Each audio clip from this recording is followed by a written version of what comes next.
Hello everyone, Namaste, Sat Sri Akal. I welcome you all to Future Series Institute online classroom and आज हम GK का एक topic discuss करने वाले हैं which is resources minerals in mining. एक बहुत ही इसेंशियल टॉपिक है ज्योग्राफी का भी and as a GK point of view से भी। तो इसमें बेसिकली हम पढ़ने वाले हैं कि रिसोर्सेज क्या होते हैं, कितने टाइप के होते हैं, क्या इनके यूजेस होते हैं and how to conserve resources, and उसी के साथ साथ हम आगे मिनरल्स और माइनिंग के बारे में पढ़ने वाले हैं। तो without any further ado let's start with the video.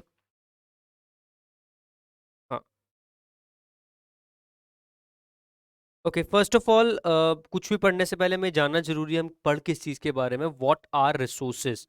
So resources are anything that helps us to satisfy a certain need और वांट और helps us to give a certain level of satisfaction. देखिए, as humans हमारी कुछ needs and wants होती है। There are some needs that we have to satisfy. For example, हमें खाना चाहिए, पानी चाहिए, हमें रहने के लिए घर चाहिए, पहनने के लिए कपड़े चाहिए, हमारी नीड्स होती हैं।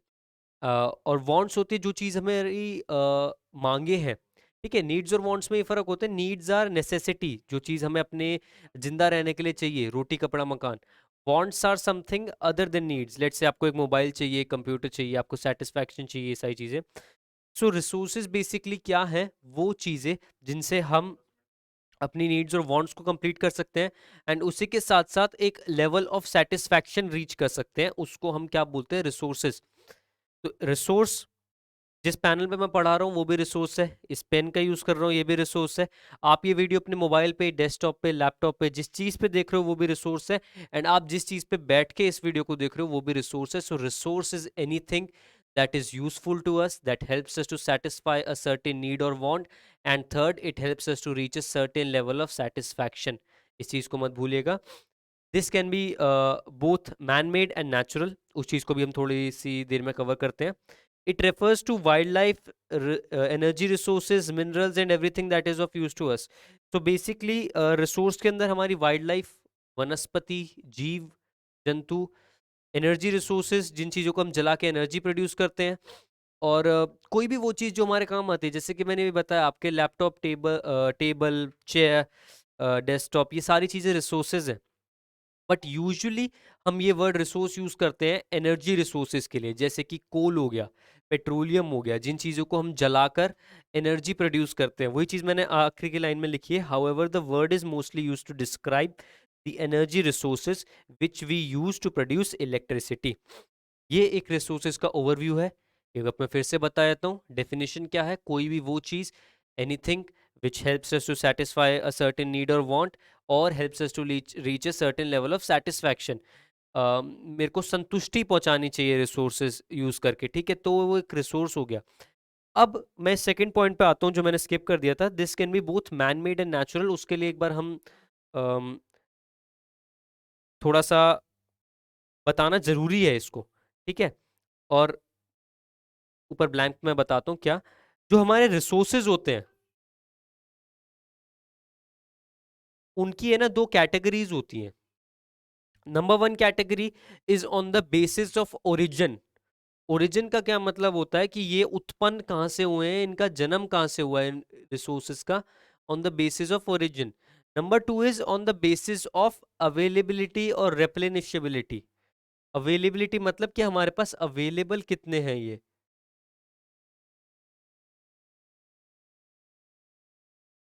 ठीक है। Resources can be divided on two ways. First of all is availability and second is origin. Availability, on the basis of origin resources को हम तीन पार्ट्स में डिवाइड करते हैं। फर्स्ट ऑफ ऑल नेचुरल, ठीक है। नेचुरल नेम से पता चल रहा है कुदरती, नेचर के द्वारा किया गया कोई भी वो चीज जो हमें कुदरत प्रोवाइड करती है, that is a natural resource. आपका कोल, पेट्रोलियम, नेचुरल गैस, लकड़ियां, वाइल्ड लाइफ, आपकी कोई भी वो चीज जो नेचर अपने आप हमें बना के देती है, उसमें इंसानों का कोई इन्वॉल्वमेंट नहीं है, उसको हम नेचुरल कहते हैं। इसका बेस्ट एग्जांपल हो जाएगा कोल, या मैं सिंपली कहूँ फॉसिल फ्यूल्स, ठीक है। अब on the basis of origin number two है मैन मेड, ठीक है, जिसको हम आर्टिफिशियल या सिंथेटिक भी कह सकते हैं। तो मैन मेड रिसोर्सेज कौन से होते हैं? जो इंसानों के द्वारा बनाए गए हैं, जैसे कि ये पैनल हो गया, ये पेन हो गया, मैं जिससे ये रिकॉर्ड कर रहा हूँ वीडियो, वो कैमरा हो गया, आपका लैपटॉप, मोबाइल, डेस्कटॉप, कोई भी वो चीज़ जो हमारे आसपास है और जिसे इंसानों ने बनाया है, उसको हम क्या कहते हैं? Man made resources. Okay, and the third type of resource is human resources.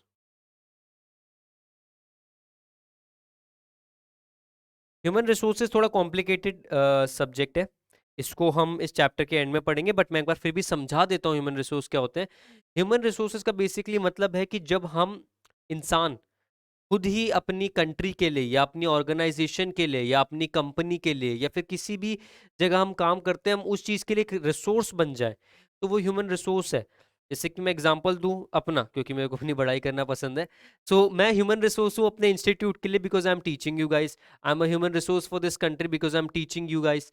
तो I am a human resource. एक डॉक्टर जो लोगों का इलाज करता है, जान बचाता है, वो भी एक ह्यूमन रिसोर्स है। एक इंजीनियर जो एक पुल बनाता है, वो भी एक रिसोर्स है। एंड आप लोग भी, हम बेसिकली एजुकेशन से कर क्या रहे हैं? आप लोगों को एक प्रॉपर ह्यूमन रिसोर्स बनाना चाहते हैं, ताकि आप अपने माँ बाप के लिए, अपने देश के लिए, आप जहाँ पे भी काम करोगे, एक अच्छे नागरिक बन सके एंड एक प्रॉपर रिसोर्स बन सके।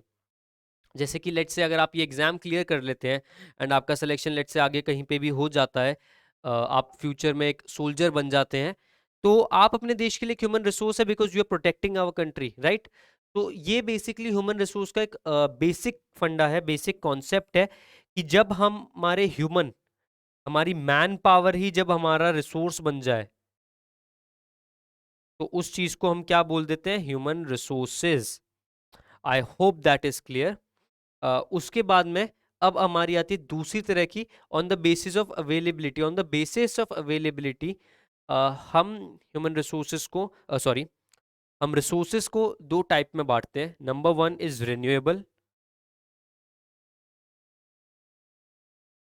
And number two is non renewable. ठीक है? रिन्यूएबल, किसी चीज को रिन्यू करना। रिन्यू से आप क्या समझते हैं? जैसे कि मेरे पास कोई चीज़ खत्म हो गई तो मैंने उसे रिन्यू कर दिया। यूजुअली जैसे हमारी मेंबरशिप्स होती हैं, आपका सब्सक्रिप्शन होता है, या फिर जैसे लेट से आपका इंटरनेट प्लान होता है, तो वो एक टाइम के बाद एक्सपायर हो जाता है। लेट से आपने एक इंटरनेट प्लान लिया 30 डेज का, एंड 30 डेज के बाद वो एक्सपायर हो गया, उसकी वैलिडिटी खत्म हो गई, तो आप क्या करोगे? इसको रिन्यू करवाओगे अपने इंटरनेट सर्विस प्रोवाइडर से कि सर हमारा नेट खत्म हो चुका है, आप प्लीज़ रिचार्ज कर दीजिए, मैं आपको पे कर दूंगा। तो इसको हम क्या कहते हैं? रिन्यू करवाना। इंश्योरेंस रिन्यू करवाना, आपके सब्सक्रिप्शंस रिन्यू करवाना, कोई भी चीज़, इनको हम रिन्यू कहते हैं। रिन्यू का मतलब क्या होता है? किसी चीज़ को हमने वापस बना दिया। अब ये जो इंटरनेट सब्सक्रिप्शन आपने लिया था, इस हिसाब से तो ये 30 डेज में एक्सपायर हो गया था, है ना? बट आपने इसको रिन्यू करवा के इसकी वैलिडिटी वापस 30 डेज कर दी। तो यही चीज़ जो है, इसको हम रिन्यू करवाना कहते हैं। ठीक है? रिन्यूइंग। तो रिन्यूएबल रिसोर्सेज भी वो रिसोर्सेज होते हैं जो अपने आप को रिन्यू करते रहते हैं खुद से। ठीक है?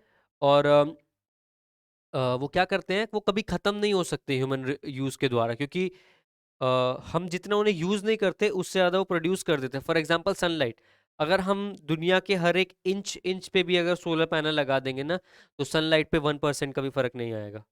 या फिर अगर मैं दुनिया में हर जगह विंड मिल लगा दूंगा ना, तो भी हवा पे कोई फर्क नहीं आएगा। तो ये होते हैं रिन्यूएबल रिसोर्सेज, जो सबसे पहली बात कभी खत्म नहीं हो सकते, एंड दूसरी बात अपने आप को बदलते रहते हैं, रिन्यू करते रहते हैं। ठीक है? इनके पास लेट से एक अनलिमिटेड इंटरनेट है। Okay. Second are non renewable. Non, non मतलब नहीं कर सकते अपने आप को रिन्यू। तो वो रिसोर्सेज जो अपने आप को रिन्यू नहीं कर सकते, हमारे पास बहुत सारी चीजें ऐसी होती है जो वन टाइम होती है ना? तो ये बेसिकली वन टाइम रिसोर्सेज है, कि अगर आपने इनको यूज कर लिया तो ये खत्म हो चुके हैं, दे आर ऑब्सोलीट। ऑब्सोलीट मतलब अब हम उन्हें वापस यूज नहीं कर सकते, वो बेकार हो चुके हैं हमारे लिए। जैसे कि कोयला हो गया, आपने लेट से कोयले का एक टुकड़ा लिया एंड उसको जला दिया, तो वो जल के राख हो जाएगा। ठीक है? उसके बाद वो किसी काम नहीं आने वाला हमारे। या फिर पेट्रोल हो गया, हमने अपनी बाइक में डलवाया, हमने बाइक चलाई, थोड़े टाइम बाद वो खत्म हो गया, हमें फिर से पेट्रोल भरवाना पड़ेगा। कितना मजा आता ना अगर पेट्रोल भी रिन्यूएबल होता, फ्री में हम बाइक चला सकते। सो बेसिकली नॉन रिन्यूएबल वो रिसोर्सेज हैं जो अपने आप को रिन्यू नहीं करवा सकते, for whatever reason. Usually इनका केस क्या होता है, ये अपने आप को रिन्यू तो कर सकते हैं, for example coal and petroleum अपने आप को रिन्यू तो कर सकते हैं, बट इतने लंबे टाइम में रिन्यू करते हैं कि हमारे लिए वो किसी काम के नहीं है। इस पॉइंट को मैं थोड़ा आगे और अच्छी तरीके से एक्सप्लेन करूंगा, बट एनीवेज अभी हमने क्या पढ़ा कि रिसोर्सेज को हम दो तरीके में डिवाइड कर सकते हैं। First is on the basis of origin and second is on the basis of availability. Origin के बेसिस पे इसके तीन टाइप्स हैं, natural, man made and human resources. And availability के बेस में दो टाइप्स है, renewable and non renewable. I hope this is clear to everyone. Let's rub it. Okay cool.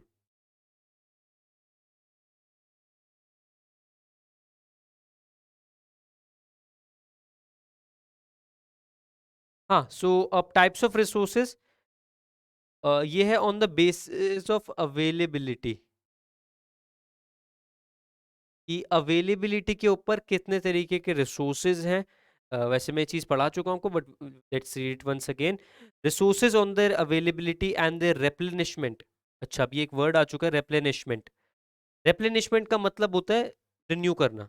ठीक है, मैं बोलूँ कि रेप्लेनिश दिस बॉटल, इस बॉटल को रेप्लेनिश करो, कि मेरे पास एक बॉटल है एंड लेट्स से मैंने उसमें से पानी पी लिया और मैं बोलूँ रेप्लेनिश दिस बॉटल, तो मैं आपको कह रहा हूँ बेसिकली कि इस बॉटल को फिर से भर दो। ठीक है, तो थोड़ा हाई लेवल इंग्लिश का वर्ड है। replenishment are classified into two types, renewable and non renewable. Renewable sources refers to these resources which can be replenished by nature, for example solar energy, tidal energy and wind energy. Non renewable resources refers to those sources which cannot be replaced by the nature, not at least for a long period of time. Example coal, petroleum, natural gas, wildlife, etc. ठीक है, simple. Renewable वो resources हैं जो अपने आप को रेप्लेनिश कर सकते हैं खुद ब खुद, जैसे कि solar energy, wind energy, tidal energy. क्या होती है अभी हम समझाएंगे इसे। और नॉन रिन्यूएबल कौन से होते हैं, जो अपने आप को रेप्लेनिश नहीं कर सकते, कि अगर आपने एक बार उन्हें यूज कर लिया तो वो खत्म हो चुके हैं, उसके बाद में उनका कोई काम नहीं है, जैसे कि coal, petroleum, natural gas etcetera. Okay, let's move forward then.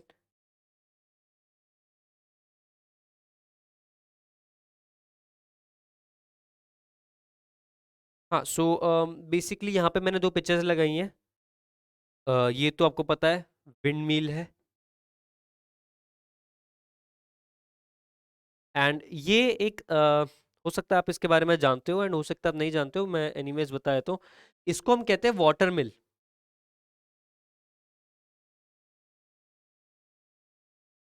ठीक है, वाटर मिल। तो बेसिकली ये क्या करता है, मूविंग विंड से एनर्जी बनाता है। जो इसके बड़े बड़े पंखे दिख रहे हैं ना आपको, ये घूमते हैं एंड यहाँ पे एक जनरेटर है, एक डायनमो है। ठीक है, डायनमो क्या है, साइंटिफिक नेम ऑफ जनरेटर। जब ये आपके जो पंखे होते हैं विंड मिल के, जब ये घूमते हैं तो वो क्या करता है, डायनमो एक्टिवेट हो जाता है। डायनमो का पर्पस क्या होता है, मैकेनिकल एनर्जी को इलेक्ट्रिकल एनर्जी बनाना। ये काम किसका होता है, आपके डायनमो का। Mechanical to electrical. और सेम चीज हमारे इसमें वाटर मिल में यूज होती है, बट इसके अंदर जो डायनामो होता है वो थोड़ा अंदर होता है। इसके अंदर ये चीज जो होती है ये घूमती है पानी के बहाव से, रिवर के फ्लो से।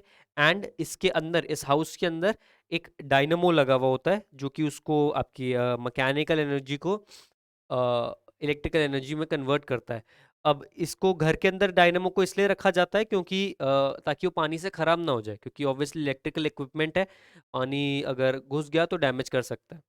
तो ये एक वाटर मिल है और ये एक विंड मिल है। अ, इनके बारे में अभी हम प्रॉपर तरीके से पढ़ने वाले हैं, जस्ट वेट।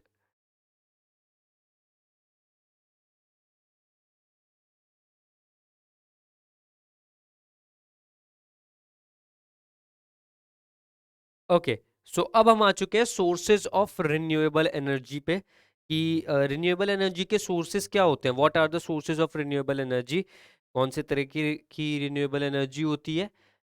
हाँ, तो इसको पढ़ते हैं। First and the most important renewable source of energy in my opinion is solar panels, sorry solar energy. ठीक है, सो सोलर एनर्जी का बेसिकली कंसेप्ट क्या होता है, कि जो हमारा सन है ना, it is the supreme ruler of the solar system. Sun जो है सोलर सिस्टम का सबसे इंपॉर्टेंट हिस्सा है, उसी की वजह से सोलर सिस्टम है। एंड हमारे प्लैनेट पे जो भी लाइफ पॉसिबल है वो बिकॉज ऑफ सन है। तो लाइफ इज बेसिकली सन, क्योंकि सन हमें दो चीजें प्रोवाइड करता है, first of all heat and दूसरी चीज लाइट। अगर सन हीट प्रोवाइड नहीं करेगा तो हम जम जाएंगे, अगर सन लाइट प्रोवाइड नहीं करेगा तो हम भूखे मर जाएंगे। क्यों? क्योंकि इस लाइट का कौन यूज लेते हैं? हमारे प्लांट्स फोटोसिंथेसिस में। इन प्लांट्स को एनिमल्स खाते हैं या फिर ह्यूमंस खाते हैं, एंड इन एनिमल्स को आगे और कोई एनिमल या ह्यूमन खाता है। तो ये पूरी एक फूड चेन होती है, राइट? तो इस फूड चेन में है ना, मेन रोल किसका है? सन का। अगर for whatever reason sun late से गायब हो गया महीने भर के लिए, तो there will be catastrophic result. Catastrophic मतलब बहुत भयानक रिजल्ट्स होंगे, ठीक है?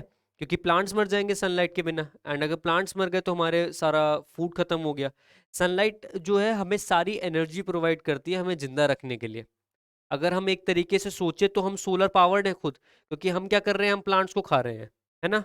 या फिर हम एनिमल्स को खाते हैं, एंड वो एनिमल्स जो होते हैं वो प्लांट्स को खाते हैं, एंड प्लांट किससे लाता है अपनी सारी एनर्जी? सन से। तो इनडायरेक्टली हम क्या हैं? सन से सारी एनर्जी ले रहे हैं।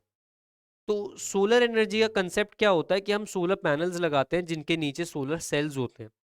वो सोलर सेल्स सन की रेज से, फोटोन रेज से वो एनर्जी जनरेट करते हैं, ठीक है?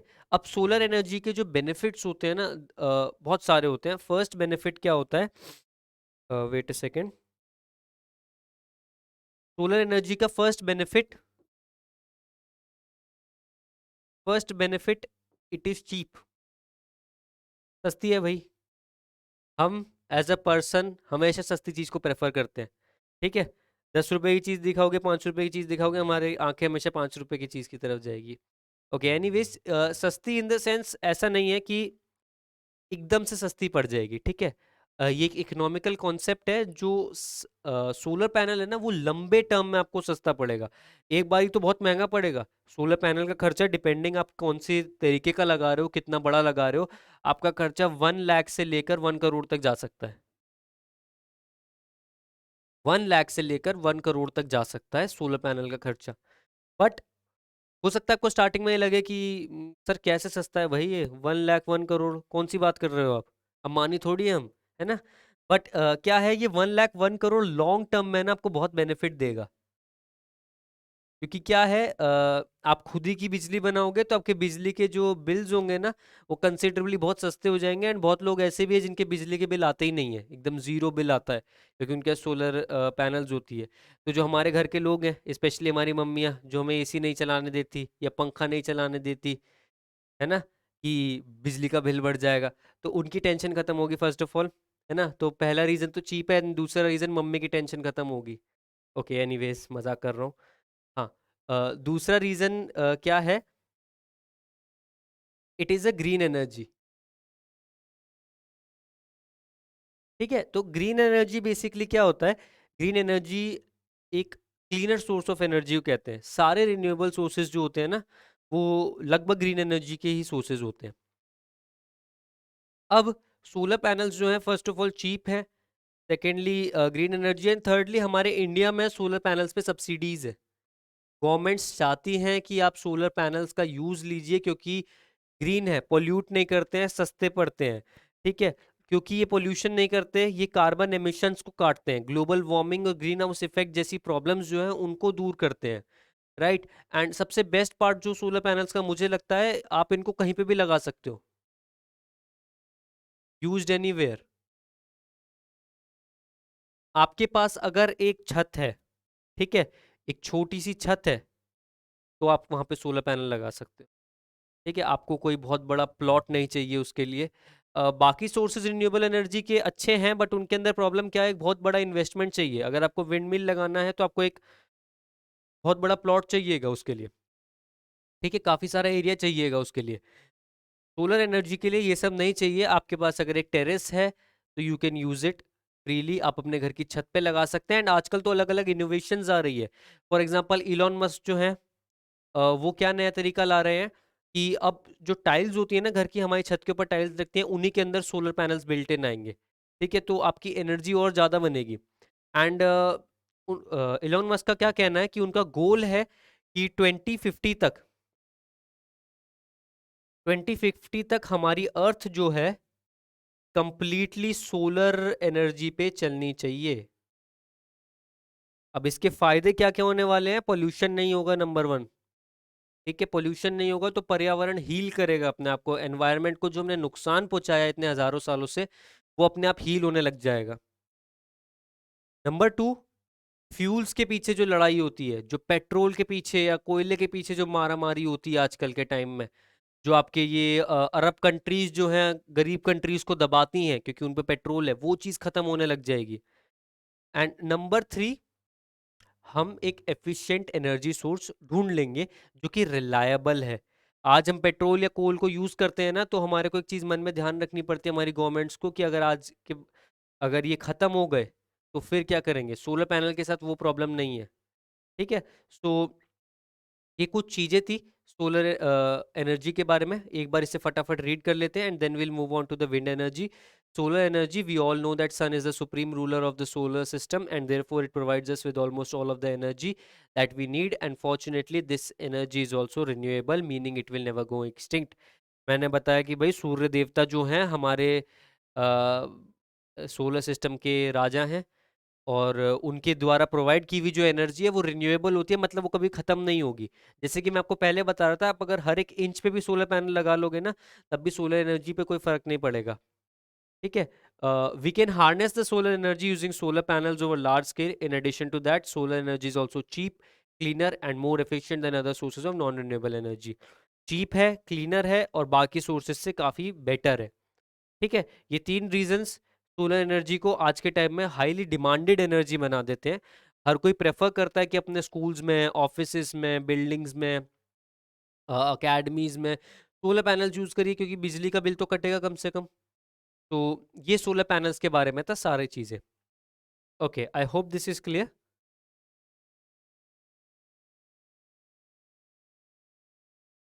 The second thing that we are going to discuss is wind energy.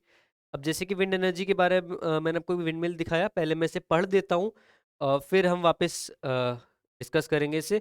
Wind energy is another form of renewable source of energy in which we use the wind currents to generate electricity using wind mills and generators. However in comparison to solar energy it is not as efficient but it is still cleaner and much cheaper source of renewable energy.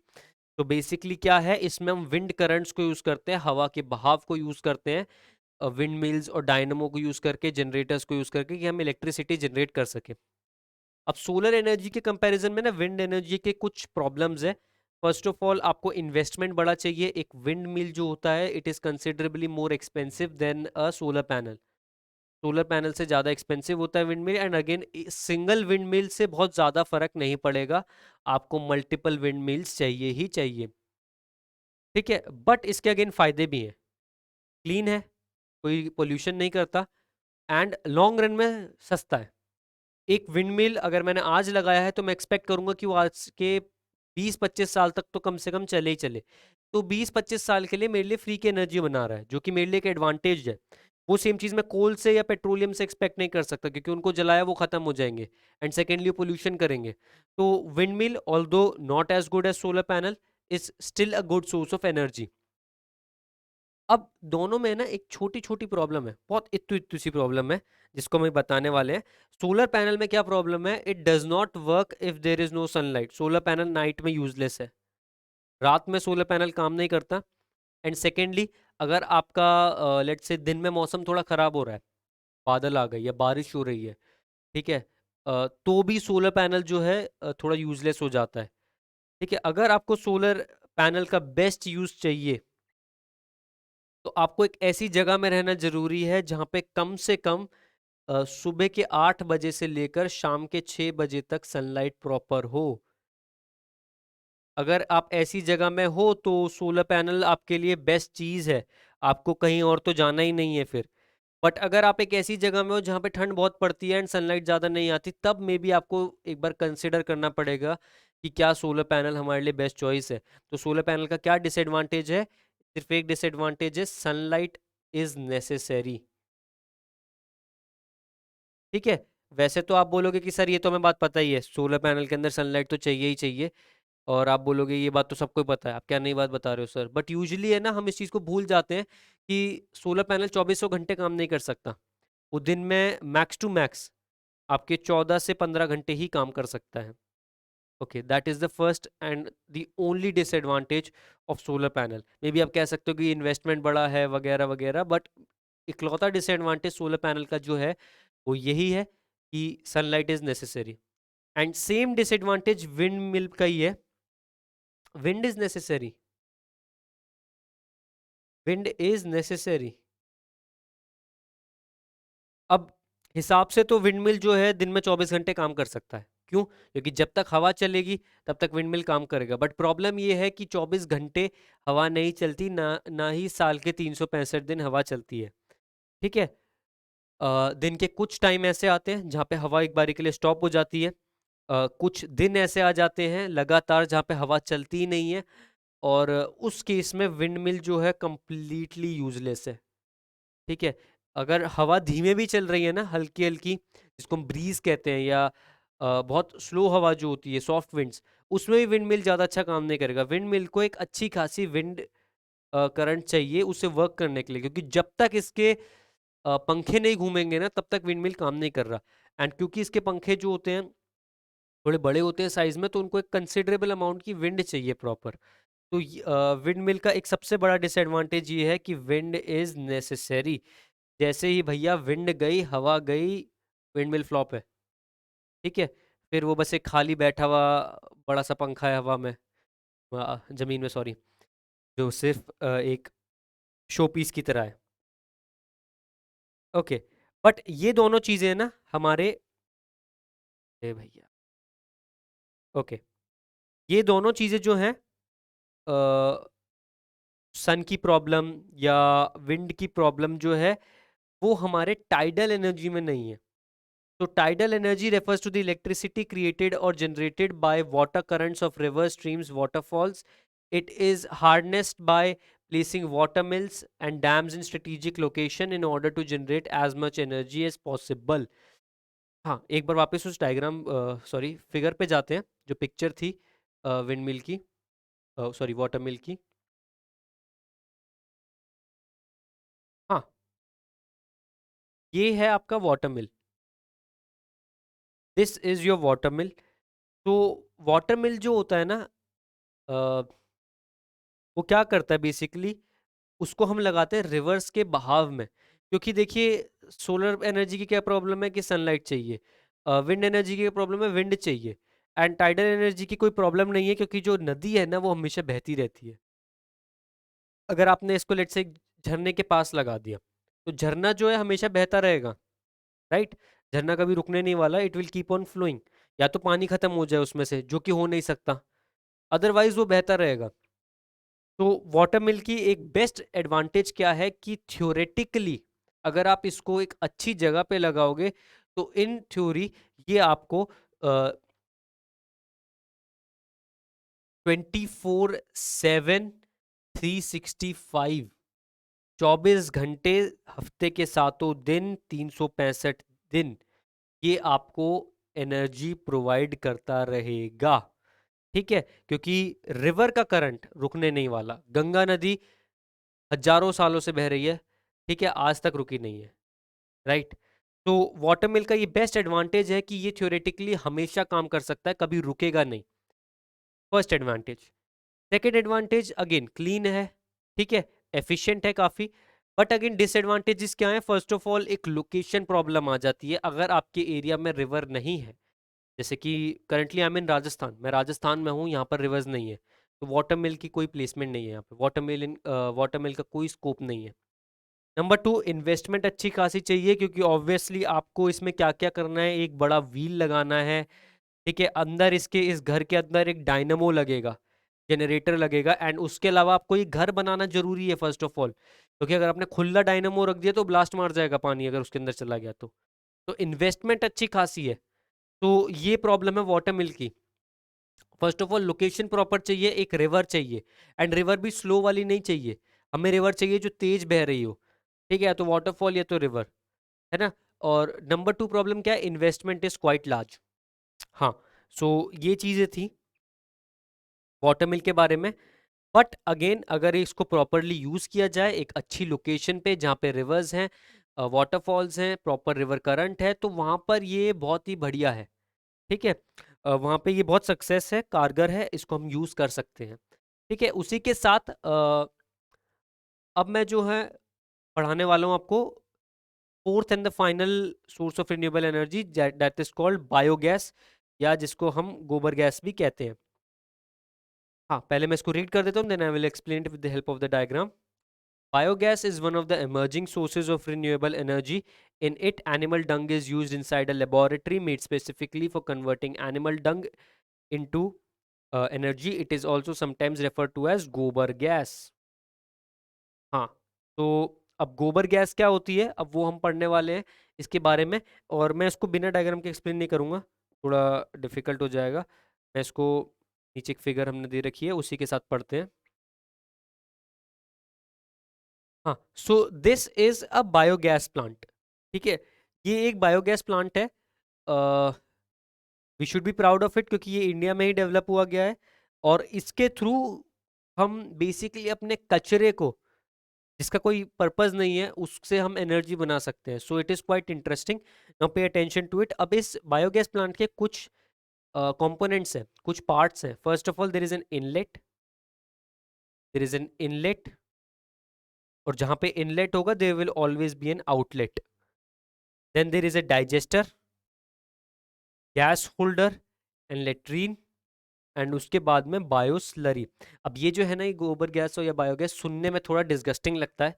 अ, उम्मीद करता हूँ कि आप इस वक्त खाना ना खा रहे हो, और अगर खाना खा रहे हो तो प्लीज़ वीडियो को पॉज करिए और खाने को साइड में रखिए, क्योंकि it is quite disgusting. Anyways, first of all inlet का क्या मतलब होता है, इनलेट का मतलब होता है जहां से हम किसी भी चीज़ को डालते हैं। जैसे कि आपका कूलर्स हो गए या एसीज हो गए, उनके अंदर भी एक इनलेट आउटलेट का पोर्ट होता है। यूजुअली जो इसमें हम पानी भरते हैं ना, उसमें एक इनलेट दिया जाता है एंड एक आउटलेट दिया जाता है। तो इनलेट से हम क्या करते हैं, जो भी हमारा एनिमल वेस्ट है, एनिमल वेस्ट किस किस का हो सकता है, काऊ का हो सकता है, या सिंपली मैं बोल दूं कैटल का हो सकता है, गोट हो गई, आपके आपने घर में घोड़ा पाल रखा है उसका हो गया, एंड डॉग हो गया, कोई भी जानवर आपका जो है जो वेस्ट प्रोड्यूस करता है, सारे जानवर वेस्ट प्रोड्यूस करते हैं, तो आप उसको इस इनलेट में डाल सकते हो। फर्स्ट स्टेप इज कि आपने यहाँ पर एनिमल वेस्ट को डाल दिया, ठीक है, एंड वो इस पाइप के थ्रू डाइजेस्टर में चला गया। सेकेंड, लेट्रीन्स ह्यूमन वेस्ट के लिए, ठीक है। आपको पता है गांव में एक प्रॉब्लम क्या होती है बहुत बड़ी, कि there are not proper toilets, तो लोग क्या करते हैं, इधर उधर वेस्ट फैलाते हैं, ठीक है। उसके बीच हमने टॉयलेट अभियान भी करा था which was quite successful. But अगर आपके गांव में, किसी के भी गांव में टॉयलेट नहीं है, तो यहाँ पे लेट्रीन्स बना दी जाती है, जिनका वेस्ट भी नीचे कहाँ चले जाता है, डाइजेस्टर में। तो ये दो चीजें हो गई जहां से वेस्ट अंदर जा रहा है। अब ये डाइजेस्टर जो है ना, इसके अंदर क्या होता है, ये सारा वेस्ट यहाँ कलेक्ट होता है, एंड इस वेस्ट पे बैक्टीरियाज हमला कर देते हैं। क्योंकि बैक्टीरियाज और ये जो माइक्रो ऑर्गेनिज्म होते हैं, ये क्या करते हैं, बड़े जानवरों का वेस्ट खाते हैं, उनके लिए वो दावत है। सो यहाँ पर वो इसको डाइजेस्ट करते हैं इस वेस्ट को, एंड उसके बाद क्या होता है, जब वो वेस्ट को डाइजेस्ट करते हैं, उससे गैस रिलीज होती है, मेथेन गैस, ठीक है। तो जो आपको एक गैस होल्डर में जो बबल्स दिख रहे हैं ना गोल गोल, ये मेथेन गैस के बबल्स हैं। एंड हमने क्या कर दिया, ऊपर एक पाइपलाइन सी लगा दी है, अगर हम इस पाइप को ऑन करते हैं तो आप अपने सिलेंडर में इस गैस को भर सकते हो। फायदे बहुत हैं इस गैस के, सस्ती है। एक बार अगर आपने टैंक, सॉरी, अगर ये प्लांट आपके लग गया, and this is not very expensive, ये मैं कोई बहुत महंगी चीज़ नहीं है, ये आसानी से बन सकती है, कोई भी गांव का सरपंच इसे अपने गांव में बना सकता है। फर्स्ट ऑफ ऑल एडवांटेज क्या है, चीप है। एक बार प्लांट सेटअप हो गया तो आजीवन चीप है। मे बी हो सकता है कि आपको 5-10 साल में इसकी थोड़ी बहुत मेंटेनेंस करवानी पड़ेगी, उसमें मे बी कुछ हज़ारों का खर्चा आएगा, बट अदरवाइज ये पूरी तरीके से चीप है। अगेन ग्रीन एनर्जी है, ठीक है। होता क्या है, जो हमारे फ्यूल्स होते हैं ना वो 3 टाइप के होते हैं: solid fuels, liquid fuels and gaseous fuels. Solid fuels जो होते हैं वो सबसे ज़्यादा पोल्यूशन करते हैं, लिक्विड फ्यूल्स सॉलिड से कम करते हैं बट स्टिल करते हैं, and gaseous fuels like LPG, CNG, गोबर गैस, वो ना के बराबर पोल्यूशन करती हैं। एंड यही रीज़न है कि हम आजकल देख रहे हैं कि ऑटो रिक्शाज में, पब्लिक ट्रांसपोर्ट्स में एलपीजी एंड सीएनजी का बहुत यूज़ होता है। ओके, तो हम बेसिकली कहाँ पर थे कि यहाँ पर इस पाइप के थ्रू, एक बार मैं रब कर देता हूँ अगर आपको दिख नहीं रहा तो,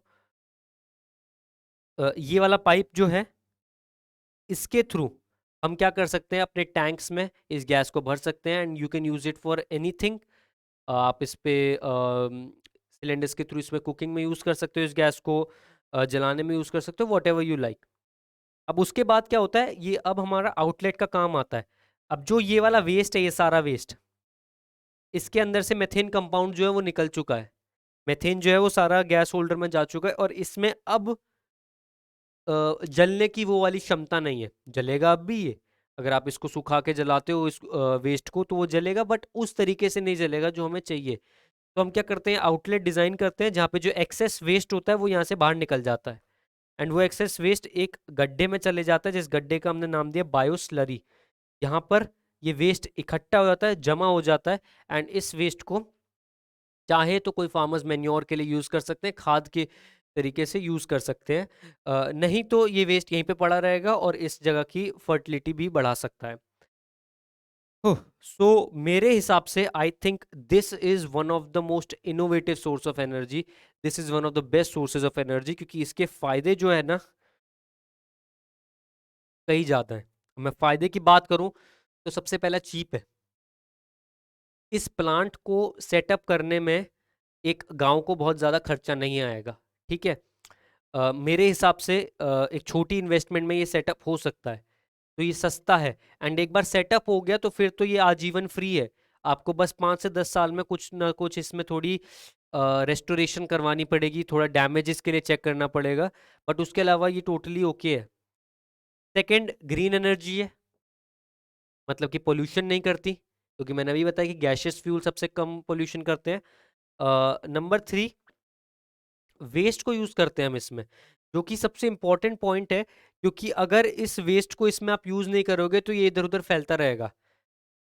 वेस्ट फैलेगा, बैक्टीरियाज आएंगे, जर्म्स आएंगे, बीमारियां फैलेगी। ठीक है, इससे हम ह्यूमन वेस्ट को लेट्रिन्स के थ्रू एंड एनिमल वेस्ट को इनलेट के थ्रू दोनों को कम कर सकते हैं। वेस्ट मैनेजमेंट के लिए बहुत अच्छी पॉलिसी है ये। ठीक है, तो अगर किसी के गांव गंदा है तो वो इंसान क्या कर सकता है, इसको यूज कर सकता है। एंड फाइनली इससे मेन्योर भी बनता है। जो एडिशनल वेस्ट है ना हमारा, ये बायो स्लरी में जो जा रहा है, ये खराब नहीं हुआ अभी। इसको आप एज अ मेन्योर यूज कर सकते हो, जो कि आपकी खेती बाड़ी में काम आएगा, एग्रीकल्चर में काम आएगा, अगर आपको घास उगानी है तो उनमें काम आएगा।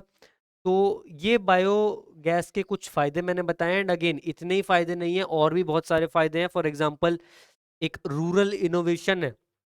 हमारे गांव के जो लोग होते हैं उनके पास प्रॉपर एनर्जी सोर्सेज अवेलेबल नहीं होते, ठीक है। उनको वेट करना पड़ता है कि कब अगली बार शहर से कुछ एनर्जी के सोर्सेज आएंगे या कब गवर्नमेंट कुछ ग्रांट निकालेगी। तो अगर ये बायोगैस हर एक गांव में सेटअप हो जाता है ना, तो हर एक गांव इंडिपेंडेंट बन जाता है, आत्मनिर्भर बन जाता है। ये भी एक पॉइंट है। एंड उसके अलावा और भी बहुत सारे पॉइंट्स हैं, जैसे कि आप सैनिटेशन प्रमोट कर रहे हो। अगर आप ऐसे टॉयलेट्स बनाते हो तो आप first of all human sanitation promote करते हो, है ना। एंड अगर आप ऐसा प्लांट सेटअप करते हो तो आप बच्चों में और जो गांव के लोग हैं उनके अंदर एक क्या सेटअप कर देते हो कि आपको साइंटिफिक इनोवेशंस करनी है, ठीक है। सो ये बायोगैस प्लांट से कुछ फायदे हैं, एंड आई होप आपको ये समझ आ चुका हो। सुनने में थोड़ा डिस्गस्टिंग जरूर लगता है, थोड़ा सा हीक जरूर आएगी इसमें आपको, but it is completely efficient, it works 100%, and it is quite a good source of energy. हाँ, इसके बाद में हम आगे बढ़ते हैं। अब हम बात करते हैं non renewable sources of energy. अब हम इसमें बात करने वाले non renewable sources of energy, यानी कि वो एनर्जी सोर्सेज जो कि हमारे ह्यूमन यूज से ख़त्म हो सकते हैं, एंड अपने आप को रेप्लेनिश नहीं कर सकते, ठीक है। तो इस टॉपिक को हम अगली वीडियो में पढ़ेंगे, ठीक है। क्योंकि बहुत ज़्यादा ओवरलोड हो जाएगा नहीं तो। आई होप आपको रिन्यूएबल सोर्सेज ऑफ एनर्जी समझ आया हो। I hope you enjoyed the video, like the video, subscribe the channel, and अगर आपको कोई भी क्वेरीज हो, कोई भी डाउट्स हो, so put down them in the comments below. I will see you in the next video. Have a nice day.